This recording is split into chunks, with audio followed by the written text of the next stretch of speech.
Hola a todos, bienvenidos a Relatores. Mi nombre es Jorge Barba y soy su anfitrión.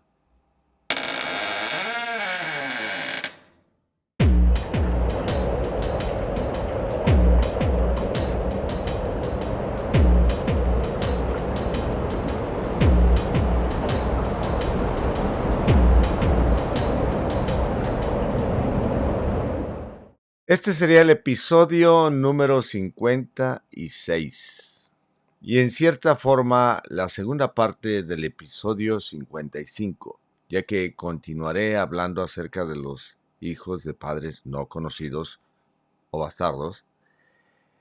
Y lo voy a hacer porque quiero que quede claro que en el episodio anterior no estaba simple y sencillamente atacando a un linaje, sino estaba dando un pormenor que es muy clásico en todas las genealogías, en todas las casas, en todas las poblaciones y en todos los tiempos. Cosa de vida. Y el día de hoy, como dice el dicho, en un buen juez por su casa comienza, pues voy a dar un paso atrás y voy a hablar acerca de ese mismo fenómeno y desgracia se le puede llamar en cierta forma, pero en los Muñoz de la Barba. Sin más preámbulo, vamos a ver de lo que se trata. Y comienzo esto en algo que hice sobre una de las hijas de mi ancestro directo, Francisco Muñoz de la Barba, y que en su tiempo integré en mi libro de los de la Villa de Guadalcanal con el nombre de la Barba, tomo 2.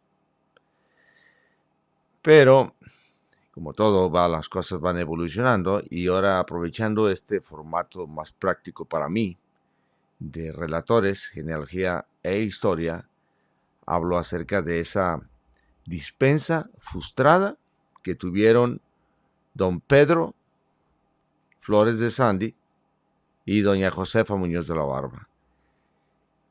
Y la compuse el día de hoy y la terminé inspirado en lo que hice con Sebastián y me gustaría mostrárselos para que vean de lo que se trata. Y así le puse el título, ¿no? La dispensa frustrada y el hijo sin padre. Cátedra de honra, sangre y linaje en la Nueva Galicia. Relación verdadera de cómo un caballero de linaje Flores de Sandy, de los antiguos encomenderos de Juchipila, Tlaltenango y Compostela, cuyo geniarca y tronco cierto y probado es don Hernán Flores, alférez real en la conquista de la Nueva Galicia, natural de la Universidad de Salamanca. Fórmula que en aquel siglo suele significar vecino del distrito universitario, o natural de Salamanca, ciudad y tierra. Hijo a su vez de don Pedro Fuentes y de doña Catalina Isabel Flores, casado con doña María Álvarez, hija del licenciado Diego Pérez de la Torre, segundo gobernador de la Nueva Galicia y natural de la Torre de Almendralejo. Pero aquí por alguna manera se corrigió Almendral, no, es Almendralejo. Y de su legítima mujer, doña María Isabel Álvarez. De este enlace nace don Diego Flores, marido de doña Ángela de Velasco, hija a su vez del viejo poblador don Pedro Pacho, y de su legítima mujer doña Ángela de Temiño. ¿Y por qué le digo Pedro Pacho? Porque don Pedro Pacho no era tenido como conquistador, era viejo poblador. Y padres legítimos del capitán Diego Flores de la Torre, encomendero de Juchipila, quien consolidó el prestigio, la autoridad y la gravitante influencia política de su linaje en la primera mitad del siglo XVII. Su testamento de 1645 es pieza cardinal. Allí declara su ascendencia a sus mercedes de Alcaldía Mayor de Tlaltenango y sobre todo el matrimonio que ligó para siempre a doña Ana de Sandy, hija legítima de Álvaro Carrillo de Sandy, castellano, viejo poblador en Santa María de los Lagos, y de doña María Álvarez, natural de Santa María de los Lagos, hija a su vez del capitán de Mesnada, don Lorenzo Álvarez. ¿Por qué capitán de Mesnada? Capitán en las entradas, que ya he documentado en uno de los episodios que titulé El fulano Pacho. Muy bien. De aquel matrimonio nació una prole extensa, donde se mezclan vocaciones eclesiásticas, poder local, redes matrimoniales estratégicas y movilidad regional, curas de Compostela, vecinos de Zacatecas, Lagos y la Magdalena. Mujeres enlazadas con los de Portugal, los Tostado, Vera de la Torre, Vázquez de Buendía y otras casas que dieron cuerpo y profundidad a la trama social de los primeros siglos novohispanos. Entre sus hijos aparece Pedro Flores de Sandy, nombre que figura con claridad entre los vástagos varones que, por razones espirituales, afectivas, conflictivas, ocupa un lugar importante en el estudio de las relaciones, a veces veladas, a veces dolorosas, con la casa de los Muñoz de la Barba. Porque en esta crónica que sigue se dirá también la verdad amarga, aquella que los archivos apenas insinúan y que muchos interpretan. Aquí vamos a ver interpretación mía, no de otros, porque otros han hecho muy buenos trabajos y son su forma de ver las cosas. Yo voy a ser honesto y tiendo a ver las cosas casi siempre del lado de la justicia. Y que la memoria familiar no pudo borrar. Como las pasiones enredadas en venenos y promesas ilícitas, dejaron frustrado el matrimonio de una hija de la casa Muñoz de la Barba y cómo, después de aquel fracaso, las mujeres de ese linaje, Ana, Josefa y sus descendientes, parieron hijos de padres no conocidos. Los escondieron tras apellidos prestados y guardaron silencio durante generaciones, hasta que, un siglo entero más tarde, la sangre, que no miente, volvió a hablar en los juicios matrimoniales de San Francisco de Tepatitlán y San Salvador de Jalostotitlán, donde la verdad al fin quedó escrita para siempre. Esto sería una nota de pie que pongo para no hacerla hasta abajo. Aquí debo de hacer una primera advertencia al lector escéptico. Bueno, cuando digo relación verdadera no afirmo que todo lo que sigue sea hecho probado en el archivo. Lo verdadero aquí se constituye con dos materiales distintos. Lo que los documentos dicen literalmente y lo que a partir de ellas infiero como hipótesis razonable por la experiencia que adquiere uno de otros casos, pláticas, lee uno evidencias y nos ponemos en ese tiempo. Conviene leer siempre este relato con esa doble capa en mente. Y lo pongo así también porque eventualmente lo quiero agregar ya sea en un libro o si no, compartirlo al que le interese. Cosa que, vuelvo a repetir, al que le interese. Sebastián de Reynoso y el padre no conocido. Entre el apellido recuperado y el apellido prestado. Aquí es donde digo la similitud y lo que continúa del episodio 55. ¿Cuál es la diferencia entre Sebastián de Reynoso y todos estos casos? Vamos a ver. Antes de entrar en las dispensas de Tepatitlán y Jalostotitlán, conviene poner al lado de los Muñoz de la Barba otro caso que parece semejante. Pero no lo es. El de Sebastián de Reynoso y Padilla, que ya si has tenido la oportunidad de ver el episodio 55, lo puedes contemplar. Para entender, por contraste, lo que significa y lo que pueden ocultar esas tres palabras fatales, padre no conocido. En los papeles, Sebastián aparece como tantos otros, hijo de padres no conocidos. Y aquí agrego, uno de los Sebastianes. Lo estoy tomando como que es en el nuestro por la contundente evidencia que yo veo, pero siempre hay que darle la puerta de escape a todo esto. Y sin embargo termina llevando con toda justicia el apellido Reynoso como herencia legítima. En Sebastián, el expediente juega primero al silencio y luego a la revelación. Se le anota como expósito de padre no nombrado, pero la investigación posterior de mi estimado amigo Eric Andrés Reynoso deja con mucha posibilidad que su padre biológico es, de hecho, un Reynoso, y que el apellido que acaba llevando no es capa prestada, sino sangre reconocida. Nota de pie. Con todo, debo reconocer aquí, casi a modo de diálogo, el caso de Sebastián lo tomo como ejemplo paradigmático, precisamente porque encaja muy bien con la oposición apellido recuperado, apellido prestado, de lo que voy a hablar. Sé que hay otros expósitos, otros casos menos claros, y que la selección de este expediente tiene también un propósito retórico y comparativo. No pretendo que el caso de los Reynoso agote la complejidad de su linaje ni que sea el modelo absoluto. No, es una anomalía, yo lo puedo decir, lo de Sebastián.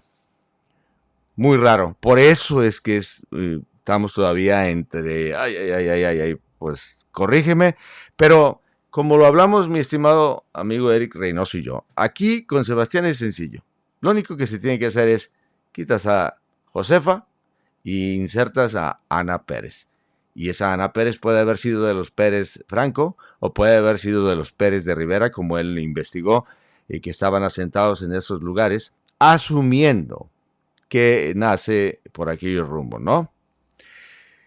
El padre no conocido es, en su caso, el de Sebastián, fórmula de prudencia, de conveniencia o de estrategia, pero detrás de ella hay un padre verdadero cuya estirpe coincide con el apellido que el hijo ostenta.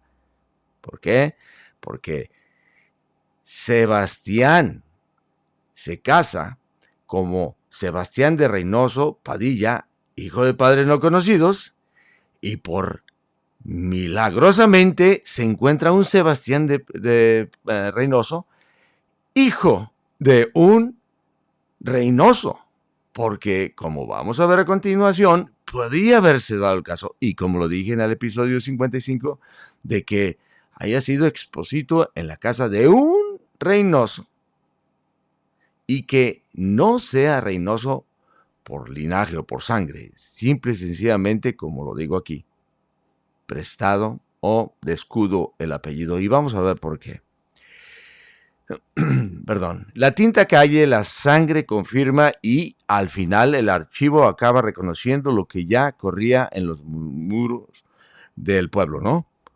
Sebastián sí es Reynoso, no solo en el papel, sino en la carne. Mas también aquí debo aclarar, cuando digo la sangre confirma, no estoy postulando una esencia biológica porque todavía no se han hecho las pruebas de ADN del cromosoma Y Eric Reynoso, que tiene toda su documentación a Francisco de Reynoso, y un Reynoso varón de Jalos que tenga su documentación confirmada hasta Sebastián. Cuando se hacen la prueba, salen genéticamente hijos de un varón en común en ciertos años, queda confirmadísimo. Muy distinta es la arquitectura moral de los casos que aquí nos ocupan. En la casa de los Muñoz de la Barba, como ya lo veremos, la fórmula de padre no conocido oculta varones que no siempre pertenecían al mismo linaje que de la madre, no transmiten su apellido al hijo y sobre todo quedan afuera para que no se rompa la honra pública de las mujeres del linaje. Los hijos de Ana y de Josefa y de las demás Muñoz de la Barba no reciben, y digo demás, lo digo por las herederas, no porque hubo más, aparte de estas dos, bueno, sí hubo más, pero estas dos en el contexto histórico, no reciben el apellido de sus padres biológicos, sino apellidos de crianza como Estrada, Ledesma, Chavarría, que sirven de escudo, no de espejo. Allí donde Sebastián de Reynoso termina alineando sangre y apellido, los naturales de los Muñoz de la Barba quedan por diseño familiar. Y eso creo yo, y lo voy a tratar de demostrar, con una genealogía partida. La sangre que sube a la casa Barba por la línea materna y el apellido que baja por las casas ajenas, escogidas como refugio. Este escrito, pues, es la contracara femenina del caso Reynoso. O sea, estos casos de mujeres, ¿no? Si en Sebastián el padre no conocido se resuelve en reconocimiento de linaje y apellido, en Ana y Josefa y en sus descendientes el mismo rótulo se revuelve en el silencio calculado. Con las informaciones que saca Eric Reynoso, afirmamos que Sebastián de Reynoso es un Reynoso hasta los Villacorta. Con estas dispensas confirmamos que estos de apellido Estrada, Ledesma y Chavarría, descienden de una mujer Muñoz de la Barba. Apellidos prestados y honra salvada a costo de dejar al hijo sin padre en el papel. Y como también veremos, porque también lo incluyo, veremos cómo don Benito Muñoz de la Barba, aunque no en el caso de bastardía ni de hijos de padres no conocidos, varón de la casa, los mismos parientes que permiten esta estrategia de ocultamiento para no destruir a las mujeres, son capaces de negar al altar al hermano que vive en Amaciato con doña Estefanía de Quesada, precisamente para que el apellido Muñoz de la Barba no se vea comprometido por un matrimonio tardío nacido de concubinato. Porque al final de cuentas, para los Muñoz de la Barba y para cualquier tipo de linaje de esa época, era la honra, la decencia, todo lo que valía. Era tu firma, básicamente. La palabra, todo era. Aquí introduzco un matiz necesario. Cuando digo los mismos parientes, trazo una línea de continuidad que es, en buena medida, reconstrucción mía. Los documentos muestran actuaciones de parientes, sí, pero no siempre nombran a los mismos individuos ni explicitan sus motivaciones internas. Soy yo quien, como genealogista, interpreta una lógica de familia que atraviesa varias décadas y que lo hicieron otros. Y vamos a ver cómo lo hicieron ellos y cómo lo veo yo. Y ya, como es tan válida su interpretación como la mía, vamos a ver cuál es la que el lector o ustedes van a ver y les interesa conocer o saber. Un león escéptico tendrá derecho a recordar que pudo haber también decisiones puntuales, contradicciones y hasta parientes que pensaran distinto. O sea que pudo haber parientes que así, a mí me vale madre lo que una Muñoz de la Barba haga. Mientras yo no lo haga, no me importa. Pero había gente que sí le importaba lo que era el apellido y el linaje completo, ¿no? Desde este contraste, Sebastián de Reynoso, hijo de padres no conocidos, que al final sí hereda su apellido de sangre, y las Muñoz de la Barba, madres de hijos cuyos padres se borra para siempre, debe de leerse lo que sigue. Una cátedra de honra, sangre y linaje en la Nueva España, Nueva Galicia, donde la fórmula padre no conocido puede significar cosas muy distintas según quien la lleve escrita sobre su nombre. Y desde ahora conviene entender que cátedra no es como dogma indiscutible. No soy la autoridad, sino como propuesta de lectura, una manera posible, entre otras, de organizar, como lo digo, entre otras, porque hay otras versiones, lo veremos, de organizar los legajos. Nos dejan ver sabiendo que el archivo habla, pero no siempre con la claridad que quisiéramos. ¿Y por qué hago esto? La pregunta, ¿no? Porque desde hace muchos años, para ser exacto, el 21 de julio del 2016, que es la fecha de ese comentario, leí lo siguiente en el foro de genealogía de nuestros ranchos. Y tiene el siguiente tenor. Y estaba en inglés el mensaje, pero hice la traducción a español para que fuera en español este video. Diego de Estrada Bocanegra y Muñoz de la Barba esto es una sentencia, es un comentario. Diego Estrada Bocanegra y Muñoz de la Barba es hijo de Pedro Estrada Bocanegra y Flores Rubín y de Ana Muñoz de la Barba. Pedro nació en 1632 en Jalostotitlán. Es hijo de Andrés de Estrada Bocanegra y Luisa Flores Rubín. La esposa legítima de Pedro es Andrea Rodríguez Becerra y Galindo. Los hijos de Pedro que tuvo Pedro con Ana Muñoz de la Barba son ilegítimos. Diego de Estrada y Bocanegra y Muñoz de la Barba pudo haberse casado 2 veces. Se necesita más investigación para confirmar el segundo matrimonio. La primera esposa de Diego es María Antonia Gómez de Espejo. Tengo otras líneas de Estrada Bocanegra de las que desciendo.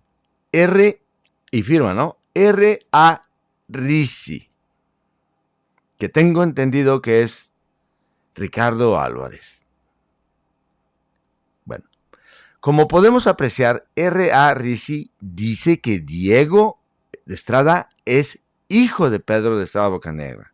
Lo afirma. Bueno, fue en el 2016.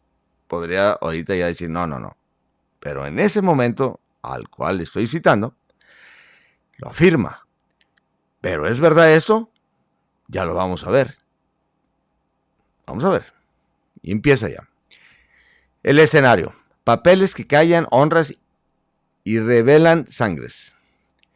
En los libros antiguos de San Francisco de Tepatitlán y la feligresía de San Salvador de Jalostotitlán, cuadernos de letra apretada donde se guardan lágrimas, pecados, linajes y silencios, se extienden a lo largo de casi 100 años la saga de un linaje, los Muñoz de la Barba.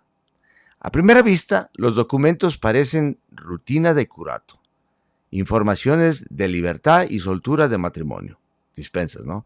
Testigos viejos de 60 y 70 años que descargan su conciencia, curas que rubrican ut supra, obispos que firman dispensas de consanguinidad con la misma pluma con las que dan órdenes pastorales, o sea, todo lo habitual. Pero quien lee estos documentos como debe leer un genealogista, ve en ellos otra cosa. Aquí ya exalto a los genealogistas. Una drama de 3 generaciones en la Nueva Galicia. Mujeres de linaje que intentan primero casarse legítimamente, matrimonios frustrados por causas canónicas y escándalos ajenos. Hijos nacidos después de padre no conocido, niños expositos repartidos por la feligresía, por temor de sus parientes, y por último matrimonios detenidos en seco, porque esos hijos, ya hombres y mujeres, con hijas propias, resultan ser primos en rigor de derecho canónico. En el centro de este entremado, una casa y linaje, los Muñoz de la Barba, descendientes del geniarca alteño don Francisco Muñoz de la Barba y de su legítima mujer, doña Catalina González de la Reguera, arraigados en San Salvador de Jalostotitlán y contornos como tronco principal y desbordados en ramas femeninas que cargarán a la vez la nobleza del apellido y el peso de la deshonra. Y vamos a ver por qué. Y todavía más adentro, como nervio secreto de toda esta historia, una constante. Los Muñoz de la Barba, hombres y mujeres, se saben nobles obligaciones y a toda costa procuran salvaguardar la honra pública de su linaje, ya sea escondiendo al padre que no deben nombrarse, ya sea negando el altar a quien vive en amaciato, ya sea afirmando como mano temblorosa pero firme testimonios de limpieza que no dispensan de la obligación de vivir como se debe y manda la Santa Iglesia Católica. Ya digo aquí, pero aquí otra vez debo escuchar el escéptico que llevo dentro, no estaré haciendo demasiada coherente la conducta de una familia que en la práctica debió moverse entre contradicciones, intereses económicos, pleitos internos y contextos cambiantes. Lo que presento como constante de la Casa Barba puede ser en realidad una resultante de decisiones dispersas. No renuncio a la idea de la lógica del linaje, pero admito que esta lógica tal vez no fue jamás un programa consciente, sino una suma de reacciones puntuales a situaciones concretas. Todo varía, depende de la situación. Segundo, el pecado original, y aquí ya es donde entra lo que había puesto, como lo dije originalmente, en el libro de los de la Villa de Guadalcanal, pero corregido y aumentado. El pecado original de don Pedro Flores de Sandy. Veneno, palabra de matrimonio y muerte sospechosa. Y todo esto en su dispensa de matrimonio con doña Josefa. En la dispensa matrimonial del año de 1656 se devela que mucho antes de que el nombre de Josefa Muñoz de la Barba aparezca con los autos, la escena ya está maldita por otra drama. El protagonista es el caballero don Pedro Flores de Sandy, hombre linajudo y con carga moral a su hidalguía rural, pero igualmente enredado en correspondencia carnal ilícita, venenos traídos de Guadalajara y la muerte sospechosa de un marido legítimo. Las declaraciones secretas tomadas por jueces comisionados del obispo reconstruyen el caso con minucia. Flores de Sandy mantiene una relación adulterina antes de quererse casar con Josefa Muñoz de la Barba. Por eso digo que ya estaba maldita la situación. Con María López de la O, casada con Andrés de Robles. Con el tiempo, la convivencia pecaminosa sube de tono. María le insinúa una y otra vez que mataría a su marido si el caballero Flores de Sandy le da palabra de casamiento. Pero, en vez de huir, Pedro en vez de huir se hunde. Le da esa palabra, prometiendo casarse con ella tras la muerte del marido. Ahí es donde pierde. ¿Por qué? Porque en el tiempo es cuando, y en las dispensas lo resaltan, cuando tú dabas la promesa o juramento de casarte con alguien, ya no había vuelta para atrás. No había vuelta para atrás. No importaba qué pasaba. Si tú en promesa de matrimonio le quitabas la virginidad a una mujer, te tenías que casar. No importaba la clase de la mujer o lo que sea. ¿A qué voy? Que no importaba la clase.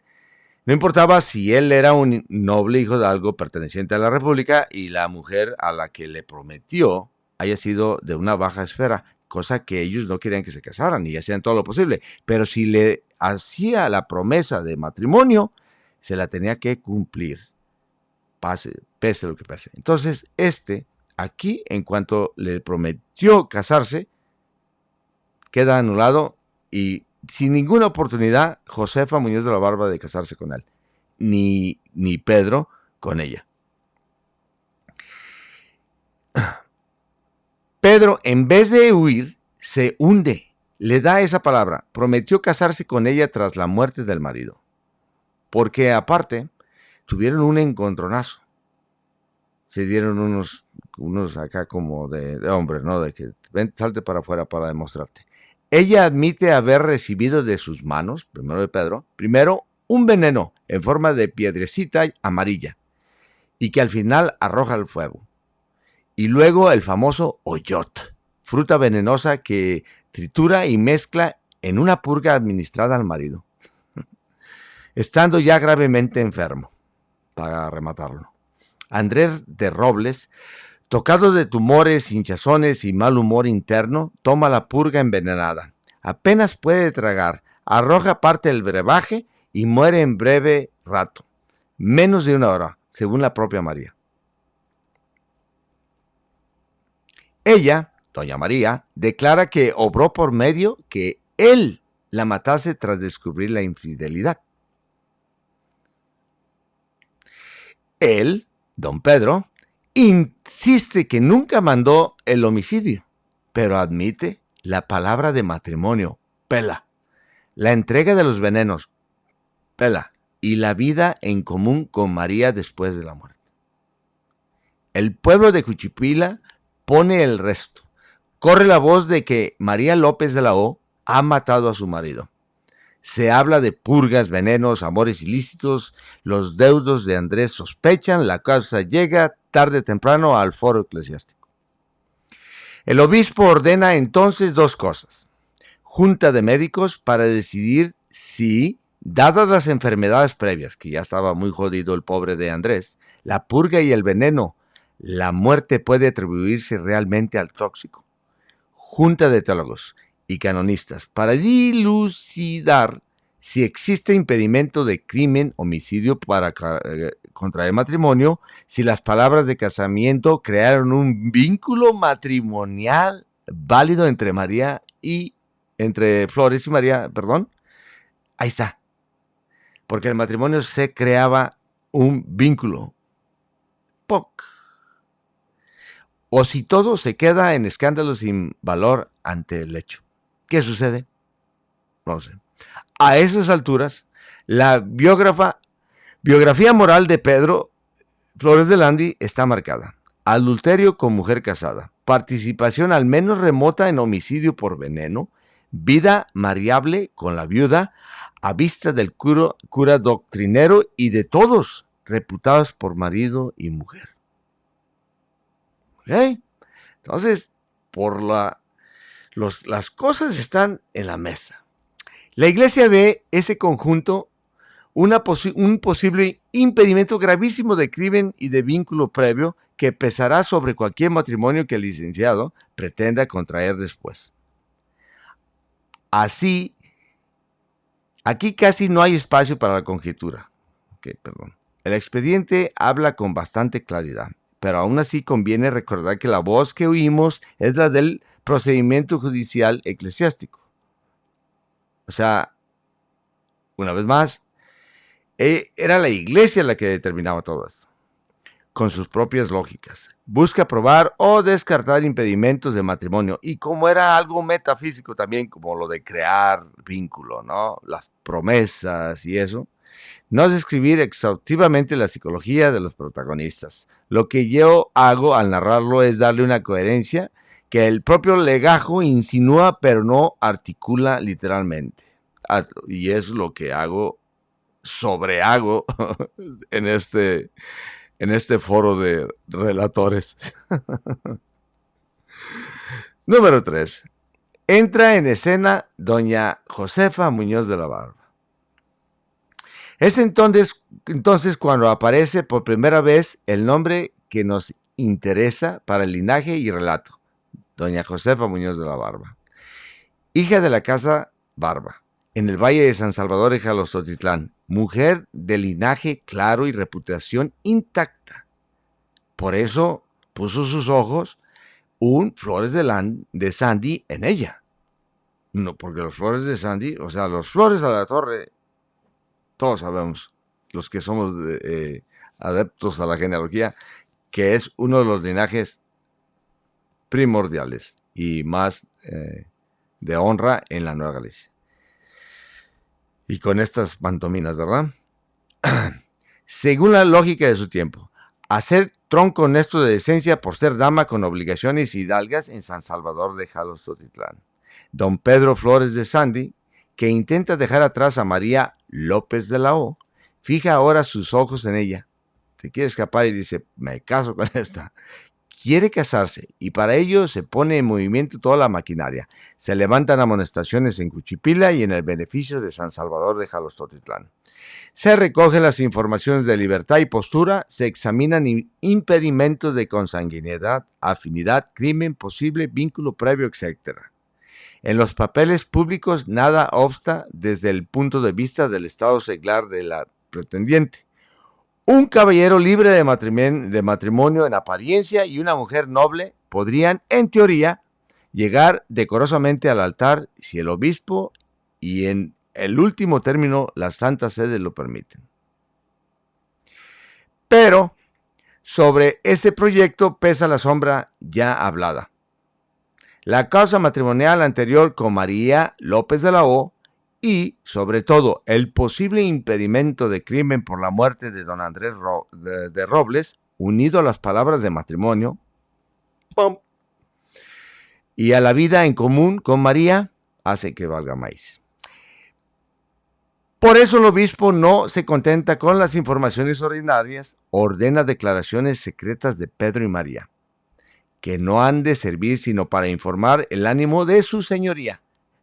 Quiere saber si hubo realmente homicidio, si la palabra de casamiento con María pudo haber creado algún tipo de vínculo y si el licenciado está libre o no ante Dios para tomar legítimamente por esposa a Josefa. y este es el documento que inserté también en mi libro, ¿no? Y aquí dice, sobre impedimento de matrimonio, esto ya le ponen después, obviamente que esto se abre la dispensa, ¿no? En la ciudad de La Guardia, Rincón de Frías, si me entiendes, en mayo de 1656 años, don Juan Ruiz del Comenero, obispo, y aquí ya dice, con el casamiento de Pedro Flores de Santi, pretende contraer con doña Josefa Muñoz de la Barba. Bueno. Mientras no se aclare ese punto, don Pedro no puede casarse en conciencia con la hija de la Casa de los Barba.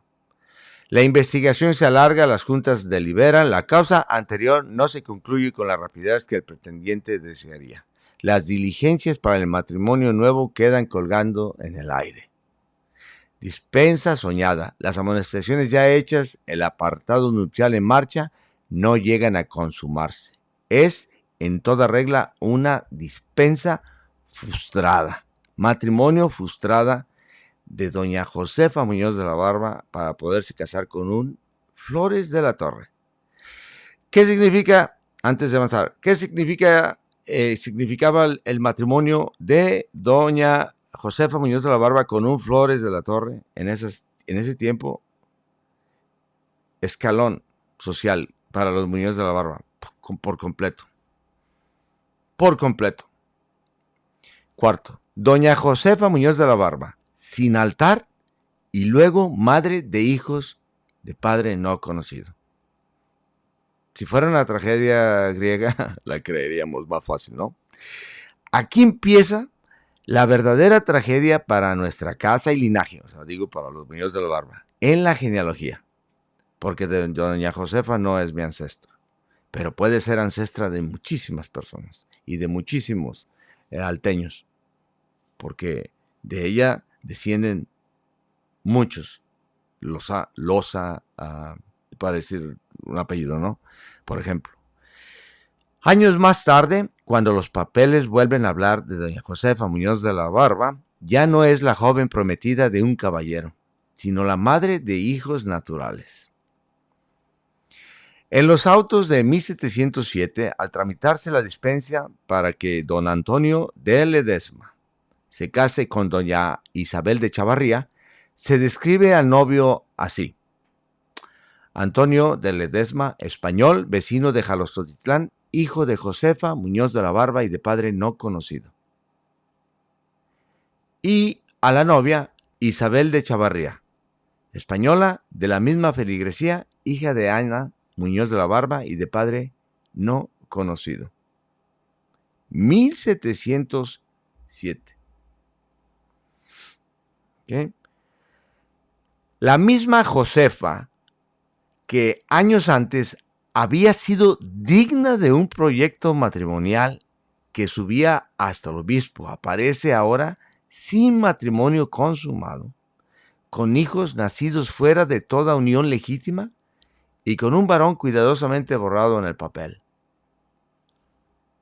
Desgracia para el linaje, causa de deshonra, vergüenza y hasta muerte de sus padres.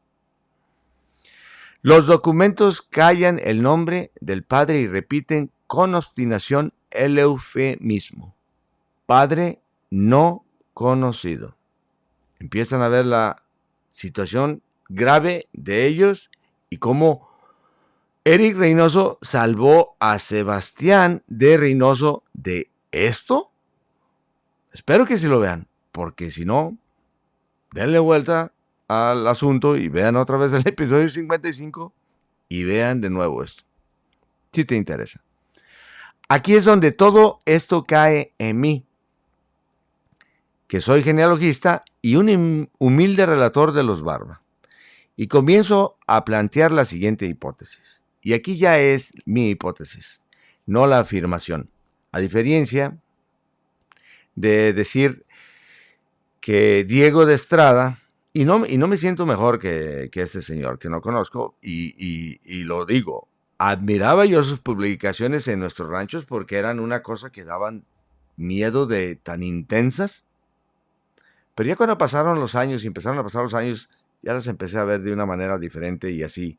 Ay, caray, mucha promesa, pero se me hace que no hay mucho jugo. Pero bueno, esperemos que algún día termine su libro que tiene prometido por unos años y que nos lo devele. Porque al final de cuentas está investigando ancestros que son míos también.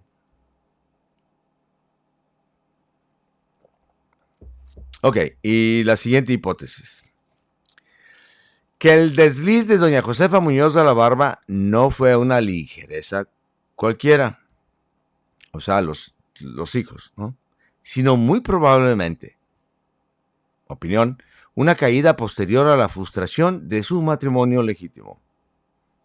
Y conociendo cómo don Pedro Flores de Sandy era, que hasta con una mujer casada, lo pones ante la promesa de matrimonio con, o sea, así lo veo yo, lo pones ante la promesa de matrimonio con Josefa Muñoz de la Barba. Se conocen, se dicen de lejos, hola, estoy aquí hablando alegóricamente.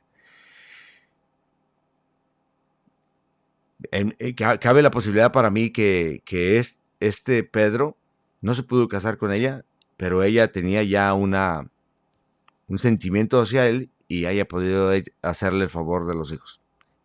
La familia sabe, no se lo permite, obviamente, salvaguardar la fama, y es más posible para mí creer que los hijos de Josefa sean de Pedro Flores de Sandy que de un tal Juan de la Torre Palafox, que en ciertas publicaciones que no quise agregar para no meter a otras personas quien ya no están y respeto mucho, que hayan sido los padres, mi opinión y mi hipótesis. Frustración de su matrimonio legítimo, quizás incluso vinculada al mismo hombre con quien quiso casarse, un caballero con obligaciones como ella, pero ya habituado a promesas ilícitas, correspondencias carnales y vidas variables al margen del derecho. No lo sabemos con certeza. Los autos callan, como callan tantas veces cuando hay que proteger la honra de una mujer de linaje. Los caballeros no hablan, dicen. Pero el cuadro es verosímil. Una joven noble, un varón con pasado envenenado, un matrimonio detenido por impedimento secreto, años de silencio y después hijos sin padre declarado. Sea o no don Pedro Flores de Sandy, el padre real, eso nunca podremos afirmarlo documentalmente. El encuadre moral es clarísimo. La caída de las Muñoz de la Barba se produce después de sus intentos legítimos de casar. Aquí es donde se le guarda ya y se le salva la honra, en mi opinión, ¿no? Bueno, por lo menos lo de doña Josefa Muñoz de la Barba, porque el caso de Ana, como lo vamos a ver a continuación, pues no hay esta evidencia que haya como este, ¿no? Cuando las puertas del matrimonio se les cierran por culpas ajenas y la carne, que no entiende de decretos, busque caminos clandestinos, pues ya sabrá, ¿no? Aquí, para ser honesto con el lector exigente, debo subrayar todo el párrafo que vincula la frustración de la dispensa con lo posterior, maternidad extramatrimonial, es una hipótesis razonada, no un hecho probado. Ningún documento afirma, por frustrarse el matrimonio con Flores de Sandy, doña Josefa cayó después con él o con otro. No hay papel que diga eso. Lo que sí tenemos son las dispensas frustradas, la condición de noble de Josefa y más tarde los hijos de padre no conocido. El hilo que los une lo tejo yo. ¿Podría haber otros hilos posibles? Sí. Y las otras opiniones que ya vimos. El mío es reconstrucción verosímil, que debe leerse como tal.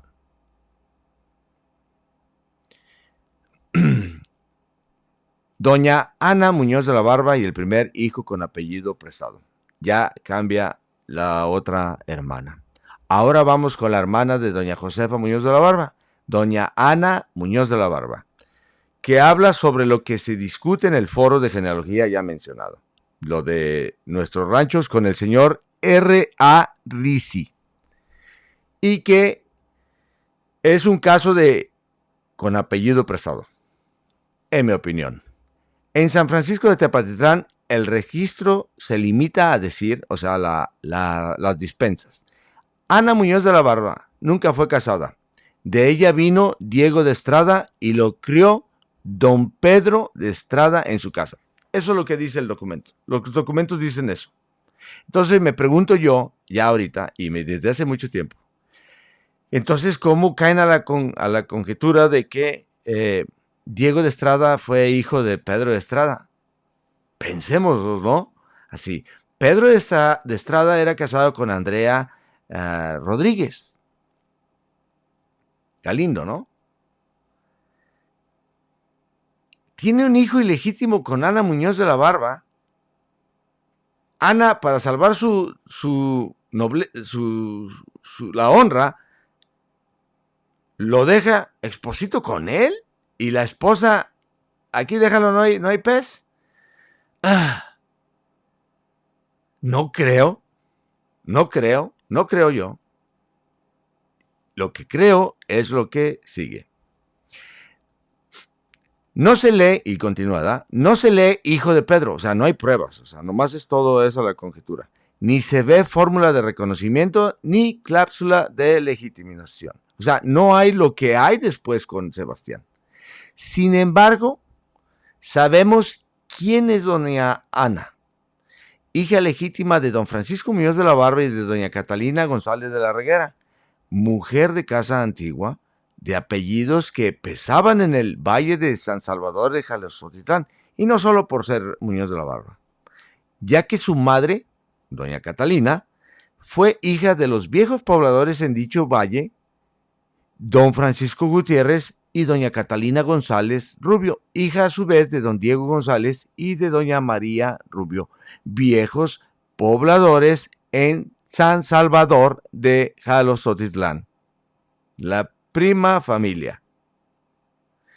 Y sabemos también quién es Pedro de Estrada de Bocanegra, hijo de don Andrés de Estrada Bocanegra y de doña Luisa Flores Rubín, de uno de los linajes más esclarecidos de San Salvador de Jalostotitlán.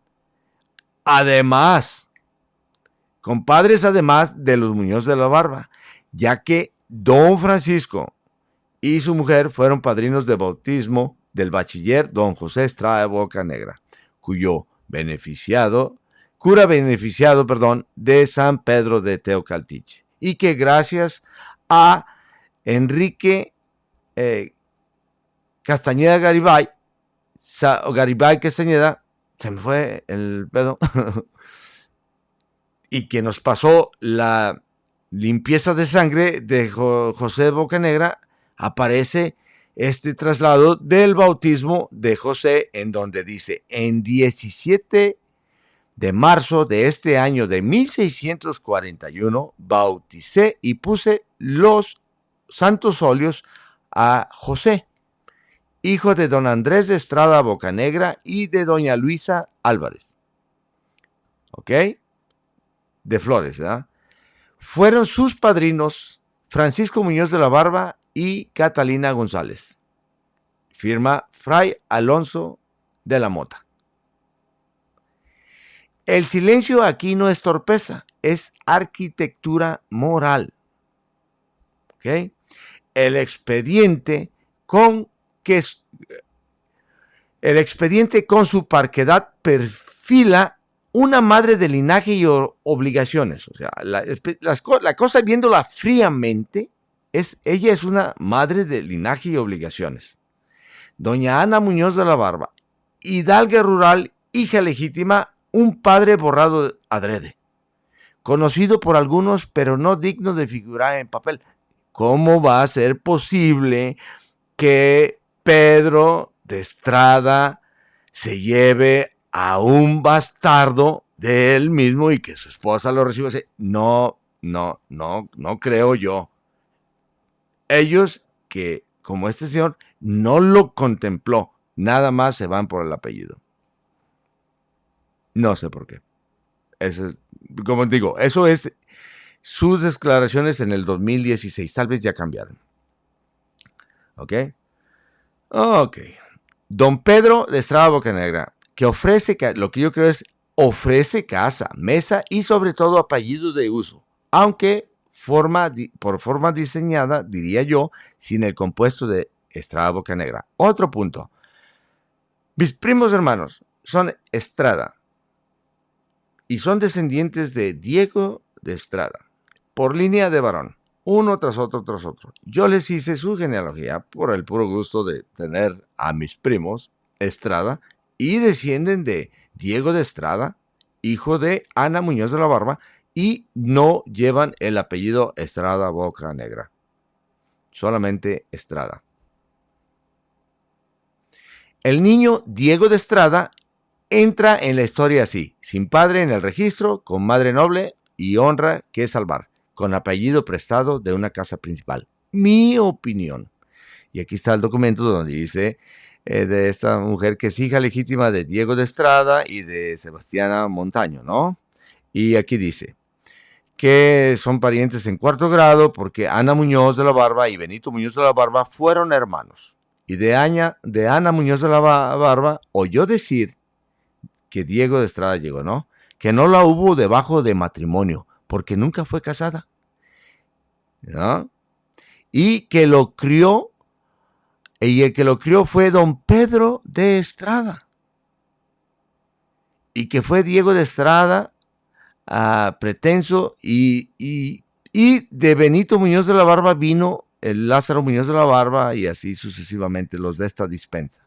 Entonces, una vez más, Diego de Estrada, que no lo hubo debajo de matrimonio, su madre, porque nunca fue casada, ni lo crió, que lo crió don Pedro de Estrada. No, como lo dije, no afirma que Pedro de Estrada era su padre. Todo el artículo jurídico social se ordena para una sola cosa, que la madre no quede abatida ante el pueblo, ni su nobleza humillada por una línea de tinta. O sea, no le ponían quién era el padre. Se sabía que había tenido hijos bastardos, pero no quién era el padre. En la Nueva Galicia, como en toda la monarquía, el honor de una mujer bien nacida valía más que un mayorazgo. Tal vez exageré ahí, pero sí.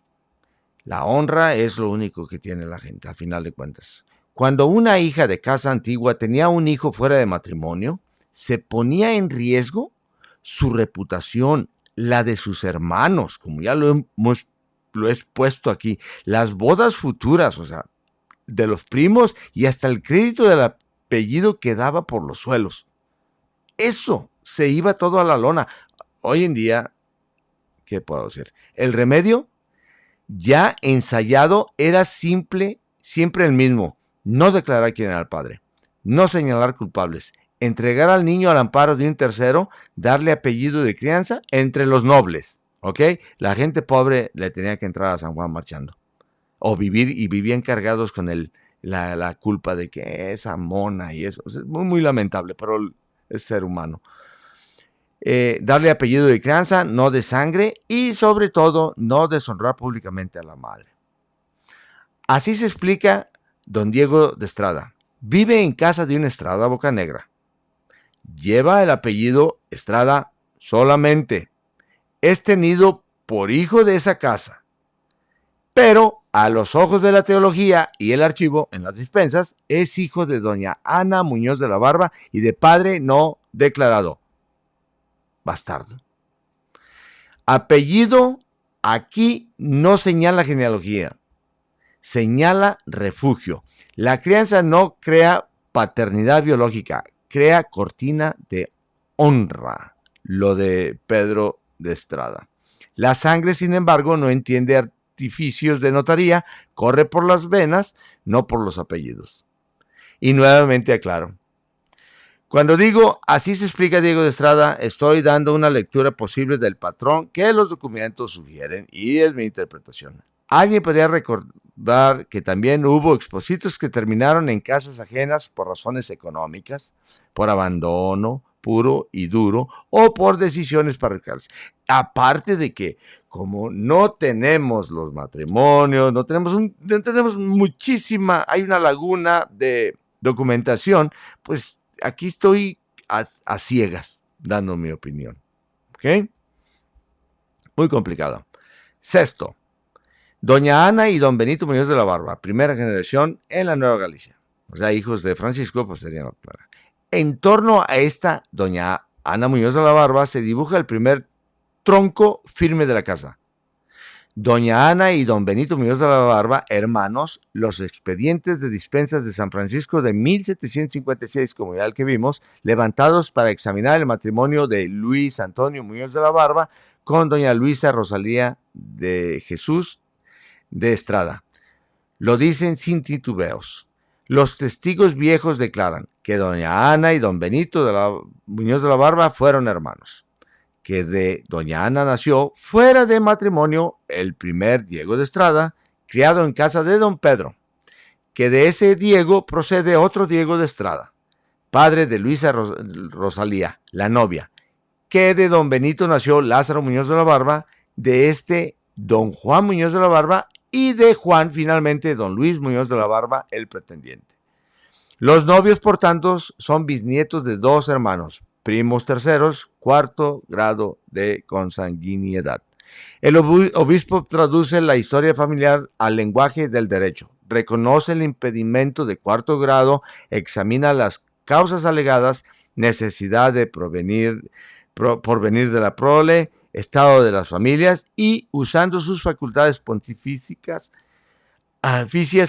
dispensa el impedimento, sin que para ello convertir en un escándalo público los deslices de doña Ana Muñoz de la Barba, que aparecen solo como tronco remoto, no como pecadora en la plaza.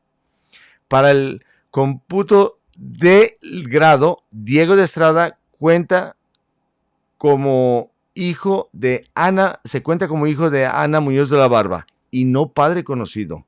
Para la defensa de la honra, sigue siendo Estrada, amparado por la casa que lo crió.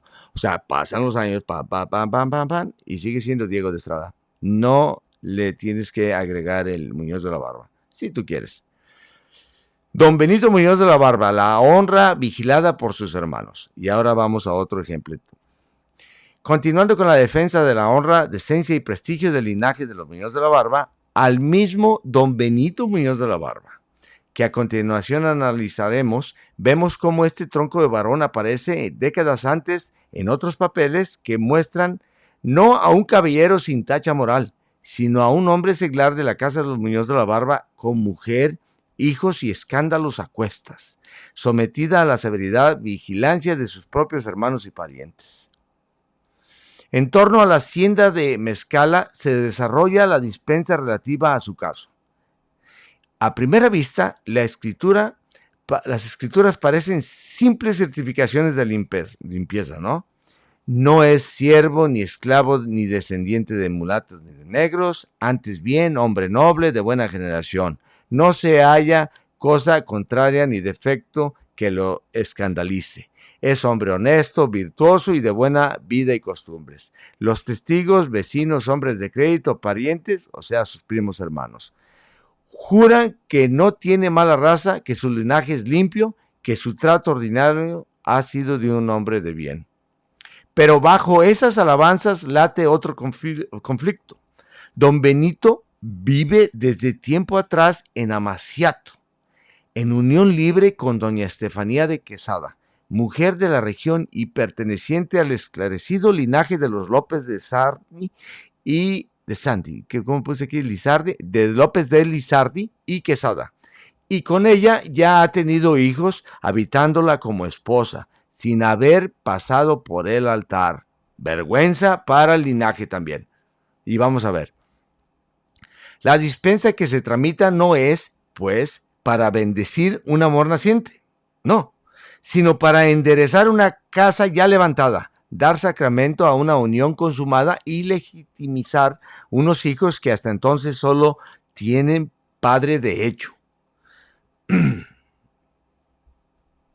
Y aquí está la dispensa de 1682. Benito Muñoz de la Barba y Estefanía de Quesada, españoles vecinos de Tacotán, en el obispado.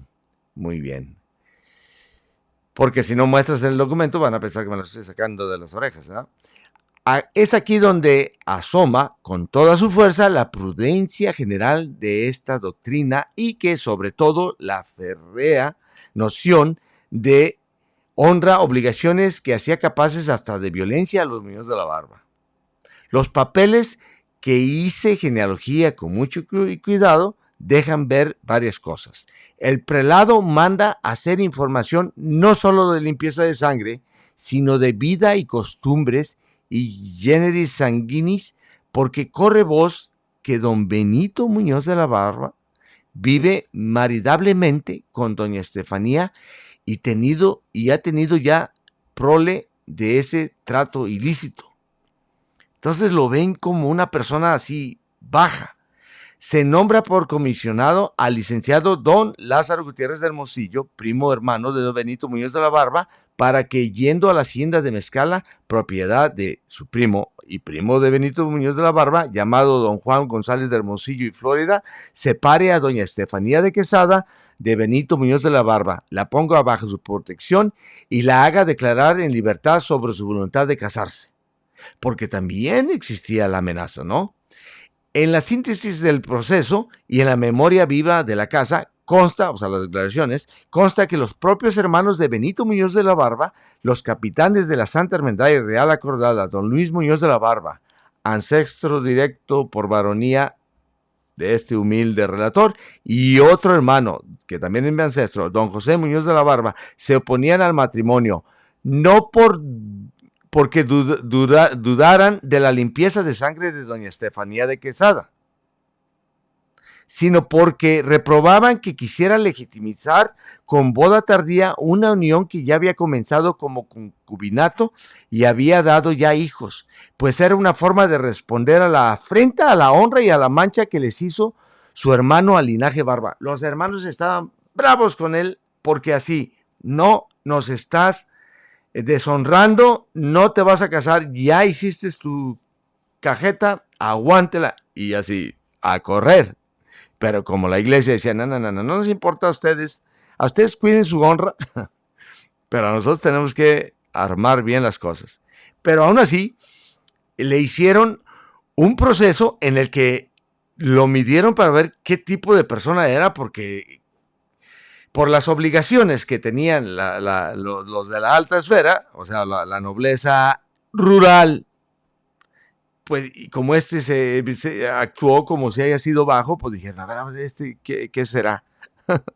La reacción familiar es reveladora y, como bien lo dije, cuando sienten el piso de esa oposición, don Benito y doña Estefanía huyen de la mirada de la parentela, dejando el pueblo y refugiándose en la hacienda de Mezcala, al amparo del primo hermano don Juan González de Hermosillo, como si en la hacienda se pudiera vivir al menos por un tiempo fuera del alcance del murmullo y del juicio de los suyos, porque los traían bien asados. Pero la iglesia y la ley seglar los alcanza. La comisión llega hasta Mezcala, se levanta la información, se escucha a doña Estefanía ya separada de don Benito y se pesa una vez más la limpieza de sangre. En este episodio, la Casa Muñoz de la Barba y los López de Lizaldi, en todo caso, se muestran en toda su ambivalencia. Defienden públicamente a Benito de cualquier sospecha de mala raza, a pesar de que actuaba como una persona de mala raza, poniendo por escrito que es hombre noble de buena generación, pero no consiente fácilmente que el varón, hombre público conocido por su apellido y por su unión irregular, convierta en sacramento lo que comenzó en desorden, y por eso sus propios hermanos se atraviesan en el camino del matrimonio, aún a costa de que la pareja con sus criaturas tenga que huir a la hacienda de Mezcala. Aquí encuentro las mismas familias que callan el nombre del padre. Y aquí, ojo con esto, y esto es súper interesante. La misma familia que calla el nombre del padre para no deshonrar a doña Ana y a doña Josefa Muñoz de la Barba es la que en el caso de Benito prefiere negar el altar antes que permitir que el representante visible del linaje ante el pueblo selle con ceremonia una falta que empezó a la sombra, confirmando que no era cuestión machista, como ignorantes pudieran decirlo. No era para salvaguardar la honra del linaje, punto y aparte. Y hasta se atravesaba este caso de que ya quería enmendar camino Benito y aquellos estaban, no, para que vivas como quieras, como querías vivir, ¿no? Si no quieres vivir con decencia, pues jódete sin decencia. No lo empuja al altar para blanquear el escándalo, lo sujetan, lo examinan, lo hacen pasar por el sedazo de la conciencia, sabiendo que si don Benito casan con él la honra y la memoria de todos. Así, mientras las mujeres del linaje reciben el amparo del silencio y los hijos naturales se esconden tras apellidos prestados, el varón público de la casa es medido con una vara más severa. Se le defiende de calumnias de raza, sí, ¿no? Porque don Benito tenía, por ser noble, obligaciones de decencia que los de la baja esfera no tenían. Se exalta su honra y su conducta ordinaria, pero se recuerda como lección para hijos y sobrinos que la nobleza no es solo limpieza de sangre, sino también la manera en que se entra por la puerta del altar y se da el apellido a los hijos que ya están en el mundo. Se les recuerda las obligaciones que su condición de nobles y hidalgos les exige. En don Benito, varón alteño de la casa Muñoz de la Barba, la familia aparece no ya como víctima de pecados ajenos, sino como guardiana de sí mismo, celosa de quienes llevaron su apellido en voz alta. No den mal ejemplo, allí donde el nombre Barba resonaba en todo su contorno. Ejemplo, si no, ¿cuál es el chiste, no? Si no, ¿de qué sirve que se sintieran de las familias nobles y de las decentes si no lo demostraban? Y a ver qué pasó, no se brinca. Bueno, ni para qué digo mi nota, para que no se haga más largo del que se está haciendo. Séptimo, doña Josefa y doña Ana Muñoz de la Barba, segundas generaciones, hermanas legítimas y madres de expósitos. En otra dispensa en San Salvador de Jalostotitlán, la historia se repite en clave más dramática. Y ya había dado una tocadita a esto de Antonio de Ledesma, pero aquí ya se define. Allí hallamos una vez más a doña Josefa Muñoz de la Barba y a doña Ana Muñoz de la Barba. Los testigos las describen como con las mismas palabras de legitimidad, hermanas legítimas de padre y madre, tenidas y tratadas siempre como tales en esta feligresía. Mujeres, pues, de linaje limpio, hijas de padres legítimos, continuadoras reconocidas del apellido Barba. Y, sin embargo, sus hijos aparecen así: don Antonio de Ledesma, hijo de doña Josefa Muñoz de la Barba y de padre no conocido; doña Isabel de Chavarría, hija de doña Ana Muñoz de la Barba y de padre no conocido. Es el mismo patrón aprendido en la generación anterior, ahora repetido después de intentos de casamiento legítimo y frustrado. La línea femenina se mantiene limpia. Los varones que las embarazaron desaparecen bajo la fórmula jurídica y el pecado se barre bajo el tapete del eufemismo. La honra se salva a costa de dejar a los hijos huérfanos de padre vivo. ¿Se salva la honra? ¿Quién son los que sufren? Los hijos. ¿Qué es lo que se supone que los padres quieren más en esta vida? A sus hijos. Exponer a sus hijos, responsabilidad. ¿Y por qué dicen los testigos? Fueron puestos de sus madres en distintas partes de esta feligresía, donde se criaron como huérfanos por temor a sus parientes. Oh.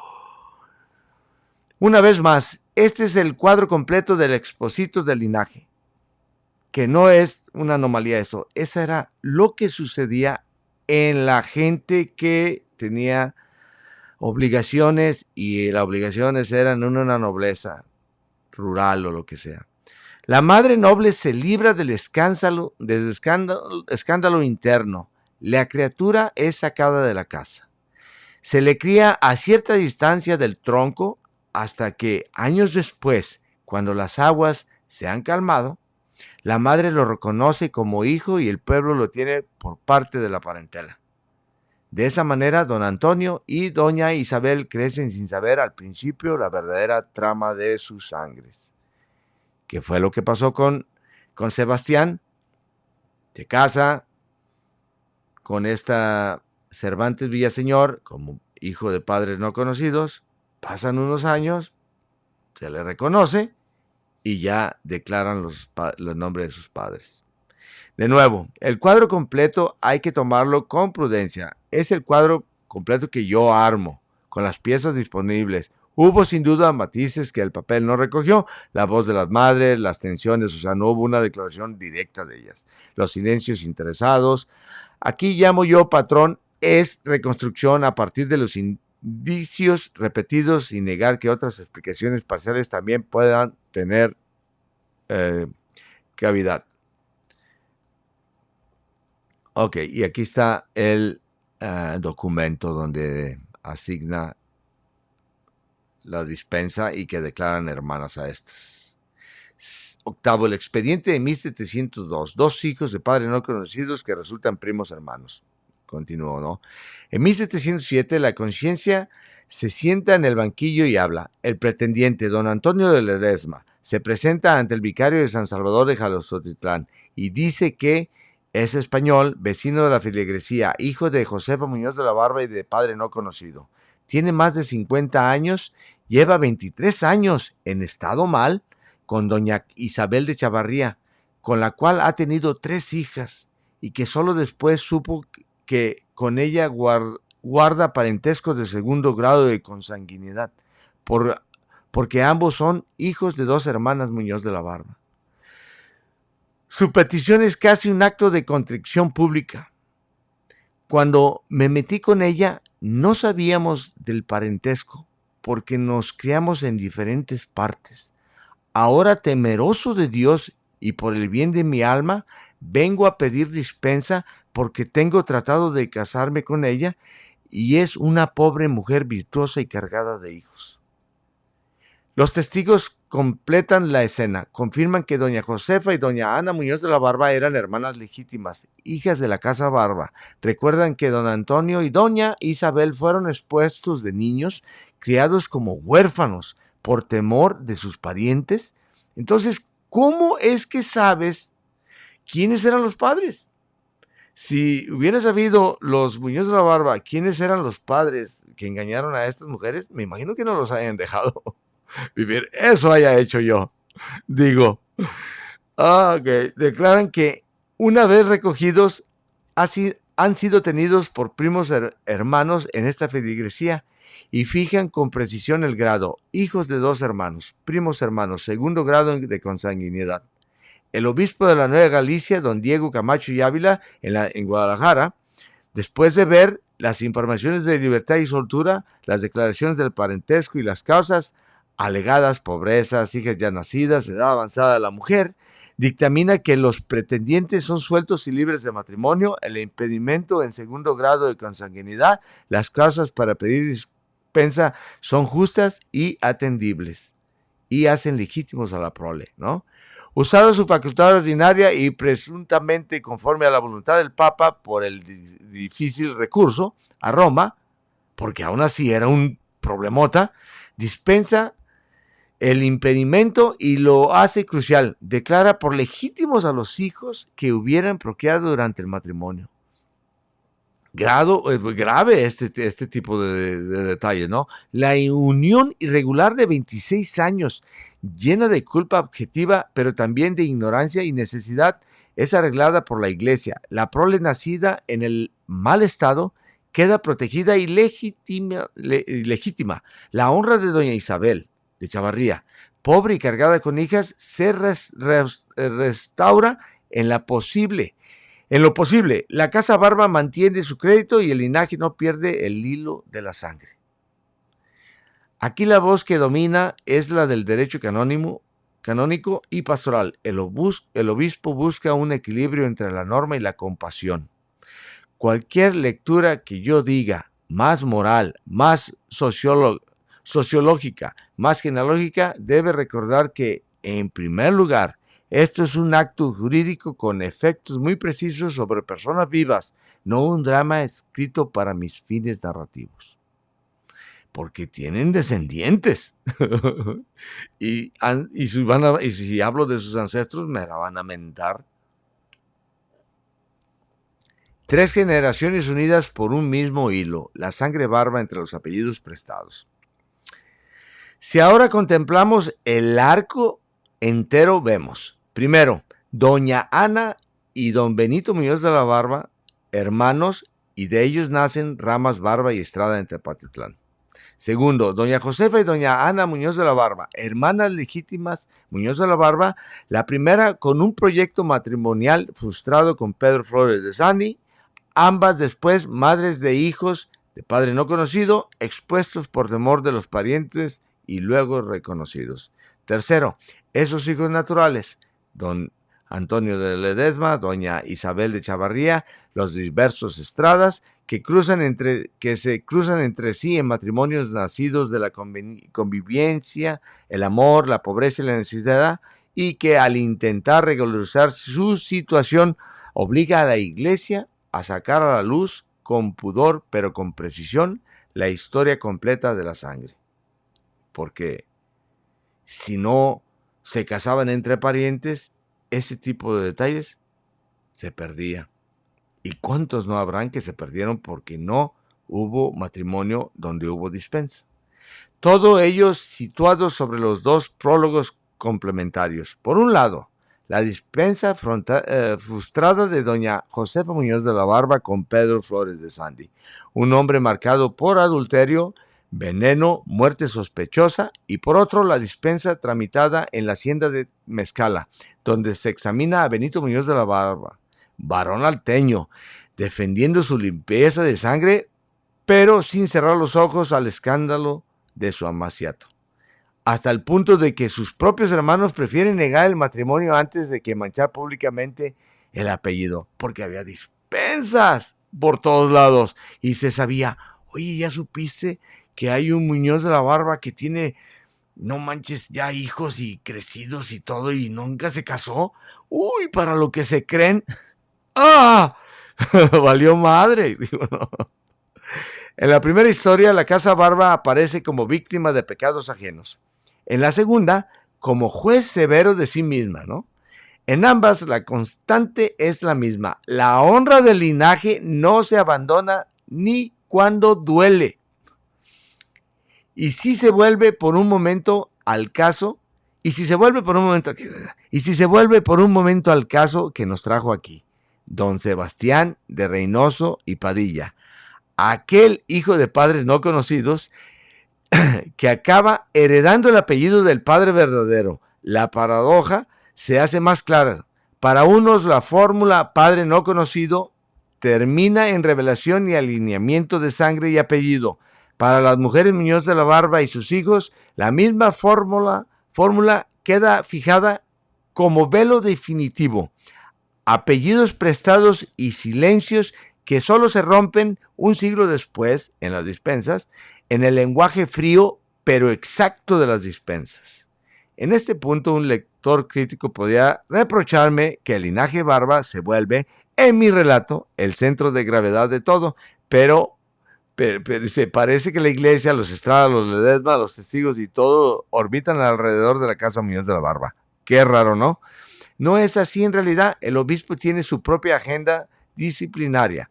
Los Estrada manejan redes de poder y patronazgos que los benefician. Los testigos negocian sus lealtades y sus silencios, ¿no?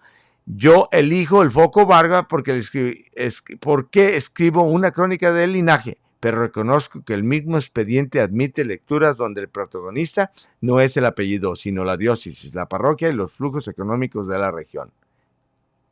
Entonces, cátedra del linaje, la sangre que habla sin romper la honra de las madres. La tesis de lo que estoy diciendo. De esta suma de expedientes de Juchipila, Tepatitlán, Jalostotitlán, Mezcala y Guadalajara se puede sacar una cátedra entera de genealogía y de historia social. Los documentos ocultan cosas y detalles para no destruir honras, pero ese ocultamiento no siempre es mentira. Muchas veces es caridad hacia la mujer. Como lo decía mi abuelo, que en paz descanse, don J. Jesús Gómez Martín, la mujer es como un cántaro y el hombre como una piedra. Si el cántaro le pega a la piedra, el cántaro se quiebra. Y si la piedra le pega al cántaro, el cántaro se quiebra. Si la honra se disfrazaba, pero lo hacía para salvar la dignidad de las madres y la vialidad de sus casas. No por hipocresía, no por falsa cristiandad, no por todo eso que le pueden decir a uno. Gente ignorante.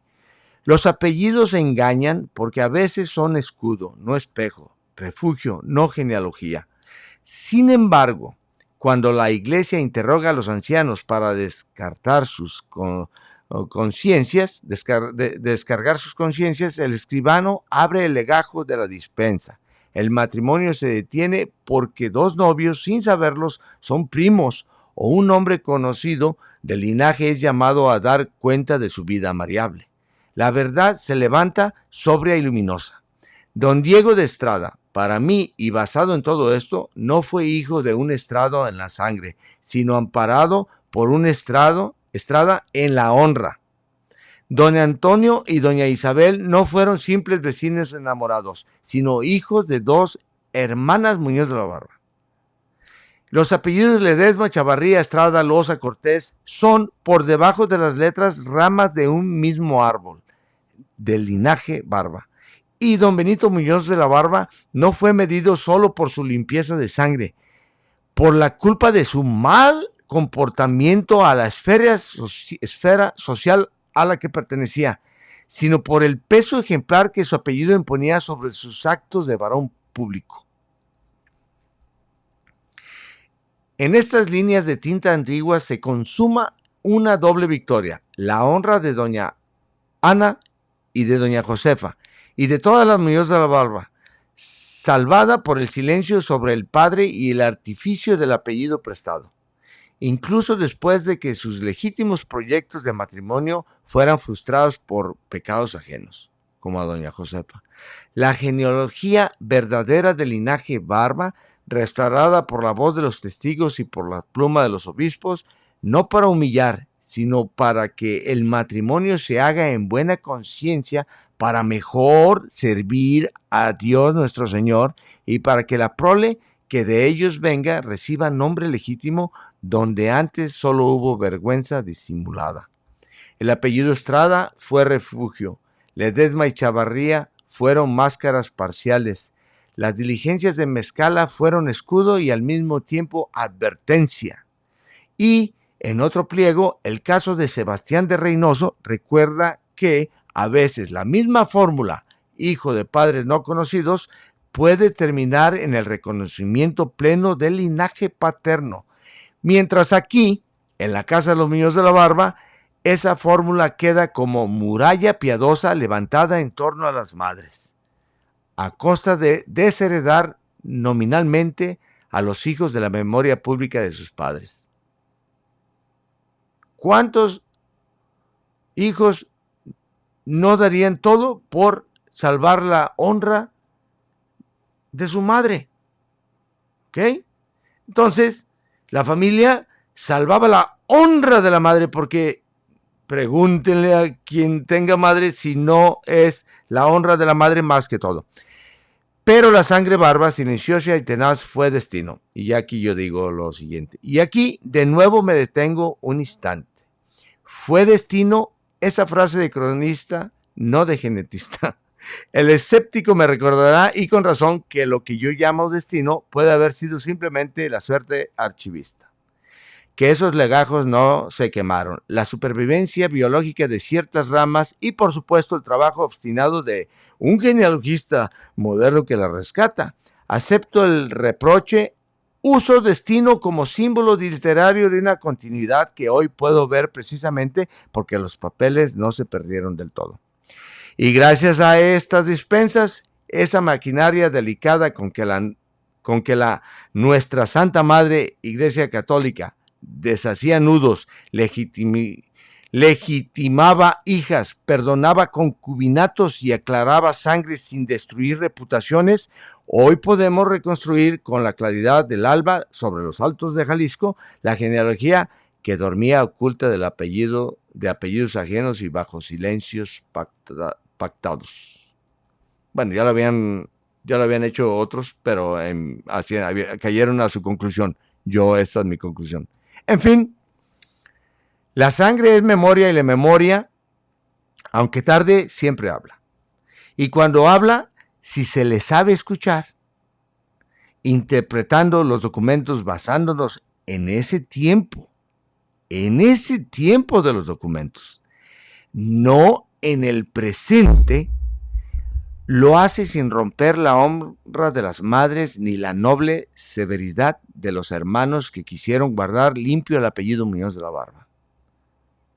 Ya no voy a leer este último porque este último me cayó gordo, voy a tener que quitarlo. Fin. Relatores, genealogía y historia. Y ese fue el relato que se hizo bien largo.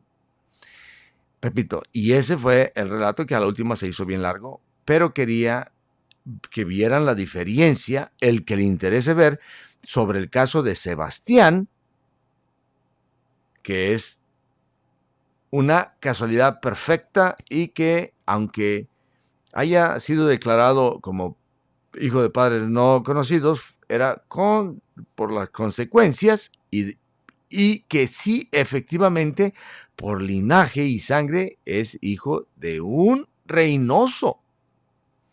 En cambio, en mi opinión, los Estrada no. Y a menos que se hagan sus pruebas de genética o que ya se hayan hecho, yo puedo estar equivocado. Y aquí termino este episodio y espero que en un futuro me acompañe mi estimado amigo Eric Reynoso, porque vamos a seguir hablando acerca de este tema que es muy delicado y queremos darle nuestra opinión porque vale la pena que la vean del lado como lo estamos viendo, porque es en la visión de que era para salvar la honra del linaje y salvar la honra de las madres que caían en esa vergüenza por las situaciones que hayan sido, ya sea frustrados los matrimonios como el caso de Josefa, o ya sea de ambientosas tal vez como muchas podrían haber sido, o como quiera que haya sido, por engaño o por lujuria, pero hay que darle el beneficio de la duda. Bueno, se despide su anfitrión, Jorge Barba.